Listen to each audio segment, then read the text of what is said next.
부동산 PD 남승현입니다. 네, 그동안은 주택 주로 했는데요. 이번에는 상업용 부동산에 대해서 한번 얘기해 볼게요. 상업용 부동산도 코비드-19 이후에 참 많은 변화가 생겼습니다. 재택근무 인기가 높아지면서 오피스 부동산에도 변화가 생겼고, 또 온라인 홈쇼핑이 또 급증을 하면서 상가 부동산에도 변화가 생겼고요. 산업용 부동산에도 변화가 생겼죠. 이렇게 상업용 부동산의 변화 속에 최근에 가장 인기가 높아가고 있는 것이 바로 인더스트리얼 부동산이라고 할 수 있는데요. 이렇게 창고 부동산의 성장 동력에는 온라인 주문에 따라서 점점 유통도 커지고 창고 보관센터도 더 필요하게 됐죠. 그래서 예를 들면 아마존이나 다른 전자상거래에서 쓰는 그런 창고의 그 에셋 자산이 40%를 차지하고 있다고 합니다. 그래서 계속해서 앞으로도 증가할 것으로 예상을 하고요. 그리고 아시아 무역의 통로가 바로 LA 롱비치 공항에 있잖아요. 그죠? 그래서 롱비치 그 항구의 크기가 3,200에이커로 3,900만 평이 되더라고요. 그러니까 한국 여의도의 한 45배 정도라고 할까요? 이렇게 창고 부동산으로 인기 있는 지역으로는 DTLA 다운타운 근처를 해서 버논, 가데나, 칼슨, 렌초 도밍고스, 산타페 스프링, 라미라다, 부에나파크, 플레든, 브레아, 애나하임, 어바인, 레이크 포레스트, 포모나, 온타리오, 놀코, 리버사이드, 요즘 또 뜨는 페리스 등이 있는데요. 제가 이렇게 창고 있는 쪽을 그러면은 투자 가치가 있다고 여겨지는 곳은 물류에서 가장 중요한 교통이 발달된 곳일 겁니다. 프리웨이가 돼 있는 곳이라고 할 수 있죠. 5번이라든지 10번, 15번, 110번 등이 있을 거고요. 그래서 그러면 내가 이제 부동산 투자를 하고 싶어요, 물류 창고에. 그럼 그 트렌드를 알아야겠죠. 그래서 트렌드를 알아보면요, 첫 번째 주문형 및 공유 창고가 있습니다. 기업은 비용을 절감하고 배송 시간을 단축하기 위해서요, 고객 근처의 재고를 보관하려고 한답니다. 그래서 주문형 창고는 현대 창고가 저장 용량을 늘리기 위해서 또 등장을 했고요. 에어비앤비처럼 창고도 그 앱을 사용을 해서 창고를 공유하기도 하고요. 그렇게 해서 사용하지 않는 공간을 공유함으로써 또 수익을 발생시킬 수 있다고 하는 거겠죠. 그리고 또 다른 트렌드 두 번째는 자동화 시스템이 증가했다는 거예요.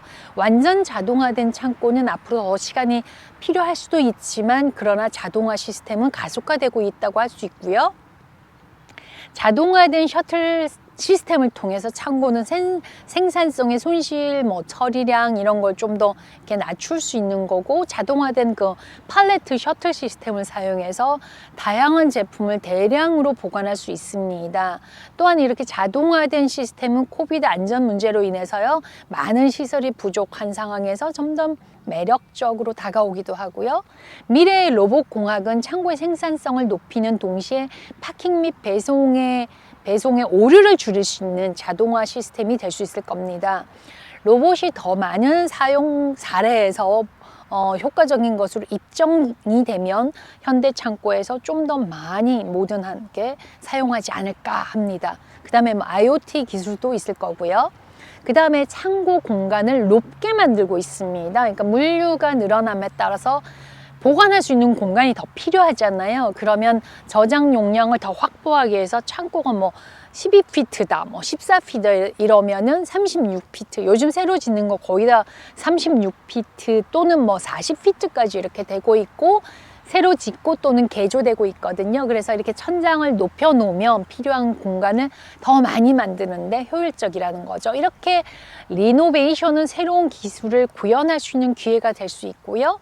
이렇게 자동 팔레트 시스템으로 기존의 지게차와 달리 40피트 높이에도 도달할 수 있는 그런 기술을 구축한다라는 겁니다. 그래서 최근에 어떤 창고의 디자인과 기술은 창고의 용량을 확장하기 위해서 새로운 프로세스를 구현하는 것으로 매력적이라고 할 수 있죠. 네 번째는 친환경 창고예요. 그린 웨어하우징이라고 하죠. 물류 창고가 비용을 상쇄하고 소비자로부터 호의를 얻는 데 도움이 된다고 합니다. 최근 몇 년 동안에는 뭐 다음을 포함한 에너지 효율 시스템 사례가 유입되고 있는데요. 뭐 솔라 패널, LED 조명이라든지 냉각 지붕 시스템 또는 채광창, 그다음에 뭐 친환경 건축 자재 뭐 이런 것들이 있는데, 이렇게 새로운 친환경의 도입은 뭐 최근에 창고 디자인에서 굉장히 계속해서 좀 증가 추세로 디자인되고 있다라는 거고요. 또 이런 경우에는 로봇 공학의 증가와 함께해서 이렇게 결합해서 미래의 난방과 조명의 비용을 좀 더 절약할 수 있게 창고가 디자인되고 있기도 합니다. 창고 부동산에 이제 투자를 하려면 어떤 것을 고려하면 좋을까요? 다양한 유형의 창고가 있고 또 특성이 있는데요. 이러려면 뭐 테넌트가 현재 누구인지도 알아야 될 것이고요. 또 투자의 등급도 뭐 투자 등급 기업이 있는지, 뭐 대규모 프랜차이즈 소유자가 테넌트인지 또는 개인 소유의 기업인지 등등을 확인을 해보셔야 될 거고, 가능한 최고로 파이낸셜적으로 가장 신뢰할 수 있는 테넌트를 원하겠죠, 당연히. 그래서 창고의 종류를 살펴보면요, 판매 창고 유형으로 전자상거래를 주문 처리하는 창고, 즉 물류센터가 있는데요. 뭐 제조 창고라든지 보관 창고, 또 물류센터로 초대형 창고가 있을 수 있고요. 가변형 창고가 있어요. 사무실과 창고를 하나로 할 수 있는 거. 그 다음에 기술 창고가 있을 수 있고요. 공공으로 사용할 수 있는 거, 개인으로 할 수 있는 그런 것들이 있고요. 이제 은행이나 병원, 철도 같은 기관 창고가 있을 수 있고, 자동화된 창고, 또 자체 보관 창고, 그리고 기후 조절을 할 수 있는 창고, 식품 서비스 창고, 뭐 이런 것들이 있을 것이고, 또 이제 원자재 창고라든지 이렇게 창고를 선택을 해서 포장 및 배송을 할 수가 있겠죠. 그런 창고의 종류가 있다라는 거고요. 네, 창고 부동산의 리스의 종류가 있는데요. 첫 번째 트리플넷 리스입니다. 트리플넷 리스는 NNN이라고 해서 테넌트가 부동산의 재산세, 건물 보험, 또 유지보험 이 세 가지를 포함해서 부동산의 모든 비용을 지불하기로 하는 계약입니다. 이 트리플넷 리스는 그러니까 보통 일반적으로 상가용 부동산에서 흔히 임대차 계약을 하는 방법이라고 할 수 있습니다. 그 다음에 두 번째는 더블넷이에요. NN인데요. 더블넷 리스는 뭐 건물 보험에 대해서 하는 것과 재산세와 보험료를 테넌트가 부담하는 것을 보통 이제 더블넷이라고 하고요. 유지 비용은 이제 건물주가 책임을 지는 것을 말합니다. 네, 세 번째는 총임대, 즉 그로스 리스라는 형태가 있는데요.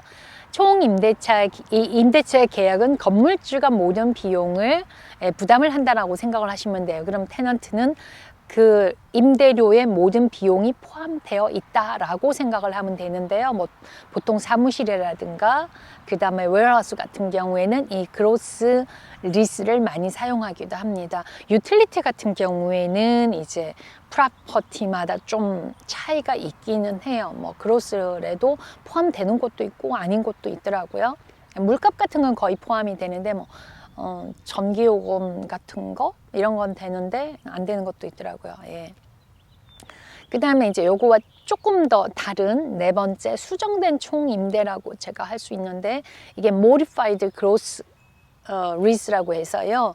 이제 그 테넌트가 임대를 시작할 때 기본 임대료에다가 유틸리티 비용에 대한 분담금, 각자 자기가 쓰는 것을 내는 것이 있거든요. 그렇게 이제 유지 관리라든지 뭐 유지 관리 같은 재산에 관련된 비용들을 일반적으로는 건물주가 하는데, 요 모디파이드 그로스는 상업용 부동산, 특히 이제 오피스 건물에서 어떤 유틸리티 같은 게 따로 낸다, 뭐 이렇게 돼서 이제 모디파이드라고 할 수 있는 거예요.